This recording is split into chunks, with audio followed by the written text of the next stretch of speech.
Hi friends, kitchen queen Geetha ಚಾನೆಲ್ಗೆ ಸ್ವಾಗತ. Soup ಅಂದರೆ ಯಾರಿಗೆ ಇಷ್ಟ ಇಲ್ಲ ಹೇಳಿ? ಎಲ್ಲರಿಗೂ ತಿನ್ನಬೇಕು ಕುಡಿಬೇಕು ಅಂತ ಅನಿಸುತ್ತೆ. ಹೋಟೆಲ್ ರೀತಿ ಮನೆಯಲ್ಲೇ ರುಚಿಯಾಗಿ ಬೋಂಡಾ ಸೂಪ್ ಹೇಗೆ ಮಾಡೋದು ಅಂತ ನೋಡೋಣ ಬನ್ನಿ. ಮೊದಲಿಗೆ 1 ಕಪ್ನಷ್ಟು ಉದ್ದಿನ ಬೇಳೆಯನ್ನು ನೆನೆಯಲು ಇಡಬೇಕು. ಇಲ್ಲಿ ನಾನು 1 ಕಪ್ ಉದ್ದಿನ ಬೇಳೆ ತೆಗೆದುಕೊಂಡಿದ್ದೇನೆ. ಇದನ್ನು ಚೆನ್ನಾಗಿ 1-2 ಸಲ ತೊಳೆದು ನೆನೆಯಲು ಬಿಡಬೇಕು. 3ರಿಂದ 4 ಗಂಟೆ ಉದ್ದಿನ ಬೇಳೆಯನ್ನು ನೆನೆಸಬೇಕು. ಇದು ಎಷ್ಟು ನೆನೆಯುತ್ತದೆಯೋ ಅಷ್ಟು ಬೋಂಡ ಚೆನ್ನಾಗಿ ಬರುತ್ತವೆ.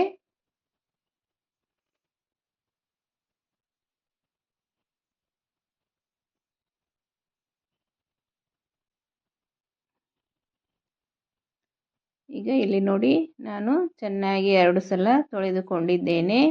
ಇದಕ್ಕೆ ಅವು ನೆನೆಯಲು ಎಷ್ಟು ಬೇಕೋ ಅಷ್ಟು ನೀರು ಹಾಕಿ ನೆನೆಯಲು ಇಡಬೇಕು. ಈಗ ಒಂದು ಕುಕ್ಕರಿಗೆ ಹೆಸರುಬೇಳೆಯನ್ನು ಹಾಕಿಕೊಳ್ಳೋಣ. ಇಲ್ಲಿ ನಾನು 1 ಕಪ್ ಹೆಸರುಬೇಳೆ ತೆಗೆದುಕೊಂಡಿದ್ದೇನೆ. ಇದನ್ನು ಚೆನ್ನಾಗಿ ತೊಳೆದುಕೊಂಡು ಕುಕ್ಕರ್ಗೆ ಹಾಕಿಕೊಳ್ಳಬೇಕು. ಈ ರೀತಿ 1-2 ಸಲ ಚೆನ್ನಾಗಿ ತೊಳೆಯಬೇಕು.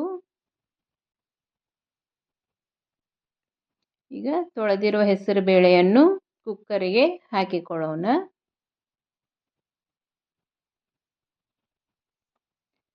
ಈಗ ಇದಕ್ಕೆ 1 ಚಿಟಿಕೆ ಅರಿಶಿನ ಹಾಕಿಕೊಳ್ಳಬೇಕು ಮತ್ತು 1-2 ಸ್ಪೂನ್ನಷ್ಟು ಎಣ್ಣೆ ಹಾಕಿಕೊಳ್ಳಬೇಕು. ಇದಕ್ಕೆ ಕುದಿಯಲು ಬೇಕಾಗುವಷ್ಟು ನೀರನ್ನು ಹಾಕಿ 3 ವಿಷಲ್ ಕುಕ್ಕರ್ ಮಾಡಿಕೊಳ್ಳಬೇಕು. ಹೆಸರು ಬೇಳೆ ಇರುವುದರಿಂದ ಇದು ಬೇಗನೆ ಕುಕ್ ಆಗುತ್ತದೆ. 3 ವಿಷಲ್ ಅಥವಾ 4 ವಿಷಲ್ ಮಾಡಿದರೆ ಸಾಕು. ಈಗ ಚಳಿಗಾಲ ಇರುವುದರಿಂದ ಬಿಸಿ ಬಿಸಿ ಬೋಂಡಾ ಸೂಪ್ ಚೆನ್ನಾಗಿರುತ್ತದೆ. ಇದನ್ನು ಸಾಯಂಕಾಲ ಟೀ ಜೊತೆನೂ ಮಾಡಿಕೊಳ್ಳಬಹುದು, ಇಲ್ಲ ಬೆಳಗಿನ ಬ್ರೇಕ್ಫಾಸ್ಟಿಗೂ ಮಾಡಬಹುದು. ಈಗ ನೆನೆದಿರುವ ಉದ್ದಿನ ಬೇಳೆಯನ್ನು ಮಿಕ್ಸಿ ಮಾಡಿಕೊಳ್ಳೋಣ. ಆ ನೀರೆಲ್ಲ ಬಸೆದು ಮಿಕ್ಸಿ ಮಾಡಿಕೊಳ್ಳಬೇಕು.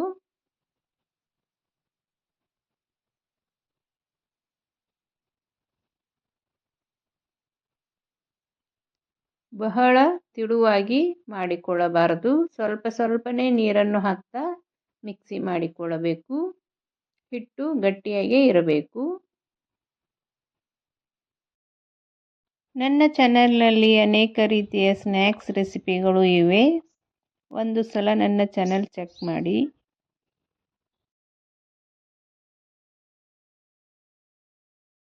ನಿಮಗೆ ಇಷ್ಟವಾದರೆ ಸಬ್ಸ್ಕ್ರೈಬ್ ಮಾಡಿಕೊಳ್ಳಿ. ಪಕ್ಕದಲ್ಲೇ ಇರೋ ಬೆಲ್ ಐಕನನ್ನು ಕ್ಲಿಕ್ ಮಾಡಿ ಆಲ್ ಅಂತ ಸೆಲೆಕ್ಟ್ ಮಾಡಿರಿ. ಈ ರೀತಿ ನೋಡಿ ಗಟ್ಟಿಯಾಗಿ ಮಿಕ್ಸರ್ ಮಾಡಿಕೊಳ್ಳಬೇಕು. ನಿಮ್ಮಲ್ಲಿ ಗ್ರೈಂಡರ್ ಇದ್ದರೆ ಅದಕ್ಕೂ ಹಾಕಿಕೊಳ್ಳಬಹುದು, ಅದು ತುಂಬ ಚೆನ್ನಾಗಿ ಬರುತ್ತದೆ.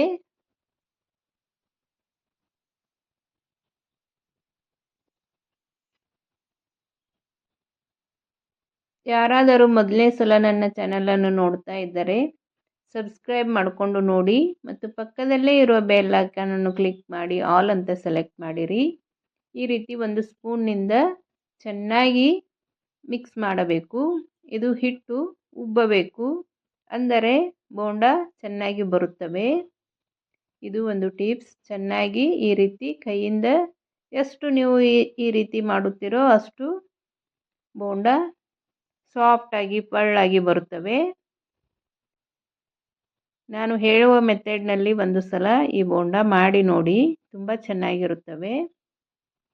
ಈಗ ಇದಕ್ಕೆ ಸಣ್ಣಗೆ ಕಟ್ ಮಾಡಿರುವ ಹಸಿಮೆಣಸಿನಕಾಯಿ, ಸಣ್ಣಗೆ ಕಟ್ ಮಾಡಿರುವ ಶುಂಠಿ, ಸ್ವಲ್ಪ ಹಸಿ ಕೊಬ್ಬರಿಯನ್ನು ಸಣ್ಣಗೆ ಕಟ್ ಮಾಡಿ ತೆಗೆದುಕೊಂಡಿದ್ದೇನೆ. ಸಣ್ಣಗೆ ಕಟ್ ಮಾಡಿರುವ ಕರಿಬೇವನ್ನು ಹಾಕಿಕೊಳ್ಳಬೇಕು. ಈ ಹಿಟ್ಟಿಗೆ ಇದನ್ನೆಲ್ಲ ಚೆನ್ನಾಗಿ ಹಾಕಿ ಮಿಕ್ಸ್ ಮಾಡಬೇಕು.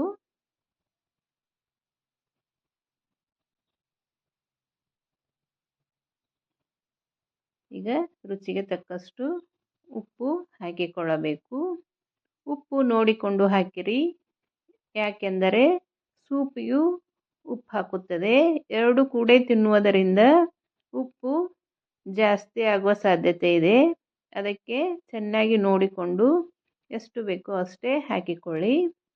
ಈ ರೀತಿ ಚೆನ್ನಾಗಿ ಮಿಕ್ಸ್ ಮಾಡಿ ಕೈಗೆ ಸ್ವಲ್ಪ ನೀರನ್ನು ಹಚ್ಚಿ ಈ ರೀತಿ ಎಣ್ಣೆಯಲ್ಲಿ ಕರಿಯಬೇಕು. ನೋಡಿ,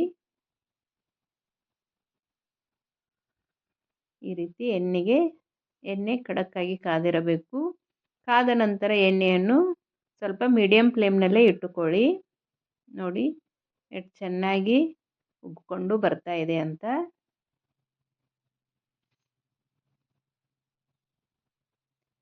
ಇದಕ್ಕೇನು ಹಾಗೇ ಸೇಬಬೇಕು ಹೀಗೆ ಸೇಬಬೇಕು ಅಂತ ಏನೂ ಇಲ್ಲ.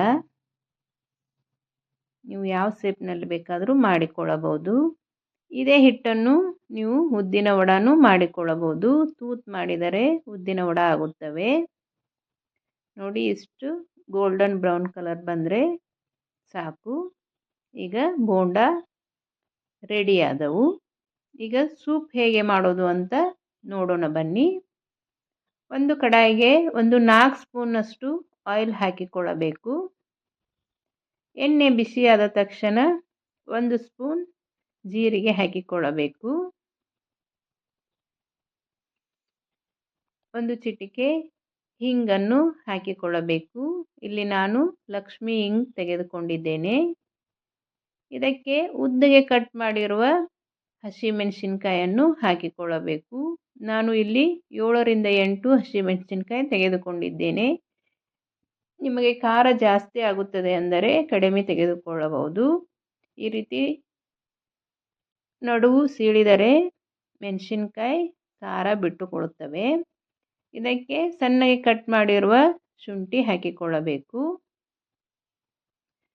ಈಗ ಇದಕ್ಕೆ 1 ಸ್ಪೂನ್ನಷ್ಟು ಕಾಳು ಮೆಣಸಿನ ಪೌಡ್ರನ್ನು ಹಾಕಿಕೊಳ್ಳಬೇಕು. ಇದಕ್ಕೆ ಚಿಲ್ಲಿ ಪೌಡ್ರ್ ಹಾಕದೇ ಇರುವುದರಿಂದ ಹಸಿಮೆಣಸಿನಕಾಯಿ ಮತ್ತು ಕಾಳು ಮೆಣಸಿನ ಪೌಡ್ರೇ ಖಾರ ಆಗುವುದರಿಂದ ಕಾಳು ಮೆಣಸಿನ ಪೌಡ್ರ್ ನೋಡಿಕೊಂಡು ಹಾಕಿರಿ. Black pepper powder. ಇದಕ್ಕೆ 1 ಸಣ್ಣಗೆ ಕಟ್ ಮಾಡಿರುವ ಟೊಮೆಟೊವನ್ನು ಹಾಕಿಕೊಳ್ಳಬೇಕು. ಈ ರೀತಿ ಟೊಮೆಟೊ ಚೆನ್ನಾಗಿ ಬಾಡಿಸಿಕೊಳ್ಳಬೇಕು. ಇದು ಸಾಫ್ಟ್ ಆಗಲೇಬೇಕು ಅಂತ ಏನೂ ಇಲ್ಲ. ಇದಕ್ಕೆ ರುಚಿಗೆ ತಕ್ಕಷ್ಟು ಉಪ್ಪನ್ನು ಹಾಕಿಕೊಳ್ಳಬೇಕು. ಉಪ್ಪು ನೋಡಿ ಹಾಕಿಕೊಳ್ಳಿರಿ, ಬೋಂಡಕ್ಕೂ ಉಪ್ಪು ಹಾಕಿರುತ್ತದೆ. ಈಗ ಕರಿಬೇವು ಸೊಪ್ಪನ್ನು ಹಾಕಿಕೊಂಡಿದ್ದೇನೆ. ಈಗ ಕುಕ್ಕರ್ ಮಾಡಿರುವ ಬೇಳೆಯನ್ನು ಈ ರೀತಿ ಚೆನ್ನಾಗಿ ಮಿಕ್ಸ್ ಮಾಡಿಕೊಳ್ಳಬೇಕು. ಬೇಳೆ ಎಲ್ಲ ಸಾಫ್ಟ್ ಆಗುವವರೆಗೂ ಈ ರೀತಿ ಚೆನ್ನಾಗಿ ಮಿಕ್ಸ್ ಮಾಡಿಕೊಳ್ಳಬೇಕು. ಇದು ಹೆಸರು ಬೇಳೆ ಇರುವುದರಿಂದ ಬೇಗನೆ ಕುದಿಯುತ್ತದೆ. ಈ ಒಗ್ಗರಣೆಗೆ ಈ ಬೇಳೆಯನ್ನು ಹಾಕಿಕೊಳ್ಳಬೇಕು.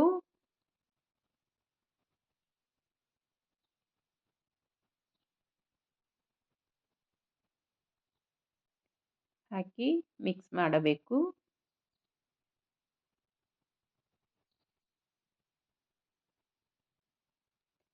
ಈಗ ಇದಕ್ಕೆ ಸೂಪ್ ರೀತಿ ನಿಮಗೆ ಎಷ್ಟು ತಿಳುವು ಬೇಕೋ ಅಷ್ಟು ನೀರನ್ನು ಹಾಕಿಕೊಳ್ಳಬೇಕು. ನಿಮಗೆ ಗಟ್ಟಿ ಆದರೆ ಚೆನ್ನಾಗಿರೋದಿಲ್ಲ. ಇದು ಸ್ವಲ್ಪ ತಿಳುವಾದರೆ ಚೆನ್ನಾಗಿರುತ್ತದೆ. ನಾನು ಇಷ್ಟು ತಿಳುವು ಮಾಡಿಕೊಂಡಿದ್ದೇನೆ.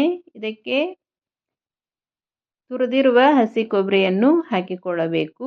ಸಣ್ಣಗೆ ಕಟ್ ಮಾಡಿರುವ ಕೊತ್ತಂಬರಿ ಸೊಪ್ಪನ್ನು ಹಾಕಿಕೊಳ್ಳಬೇಕು. ಇದನ್ನು ಒಂದು 7ರಿಂದ 8 ನಿಮಿಷ ಚೆನ್ನಾಗಿ ಕುದಿಸಿಕೊಳ್ಳಬೇಕು. ನೋಡಿ, ಇಷ್ಟು ತಿಳುವು ಮಾಡಿಕೊಂಡಿದ್ದೇನೆ. ಇದು ಕುದಿಯುವಾಗ ಒಂದು ಅರ್ಧ ಲಿಂಬೆ ಹಣ್ಣನ್ನು ಹಾಕಿಕೊಳ್ಳಬೇಕು.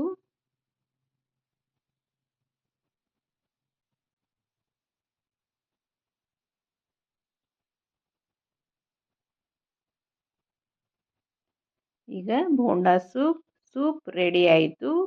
ಈಗ ಪ್ಲೇಟಿಗೆ ಬೋಂಡಾ ಈ ರೀತಿ ಹಾಕಿಕೊಳ್ಳಬೇಕು. ಇದು ಈಗ ಚಳಿಗೆ ಬಿಸಿ ಬಿಸಿ ಬೋಂಡಾ ಸೂಪ್ ತುಂಬ ಚೆನ್ನಾಗಿರುತ್ತದೆ ಮತ್ತು ಪೆಪ್ಪರ್ ಪೌಡ್ರ್ ಮತ್ತು ಶುಂಠಿ ಹಾಕುವುದರಿಂದ ದೇಹಕ್ಕೂ ಬಿಸಿಯಾಗಿರುತ್ತದೆ.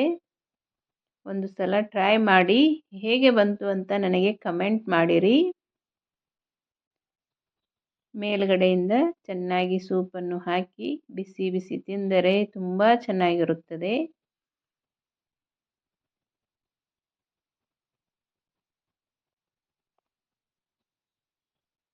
ನೋಡಿ ಬೋಂಡ ಎಷ್ಟು ಸಾಫ್ಟ್ ಆಗಿ ಬಂದಿವೆ ಅಂತ. ನೀವು ನಿಮ್ಮ ಮನೆಯಲ್ಲಿ ಒಂದ್ಸಲ ಮಾಡಿ ನೋಡಿ.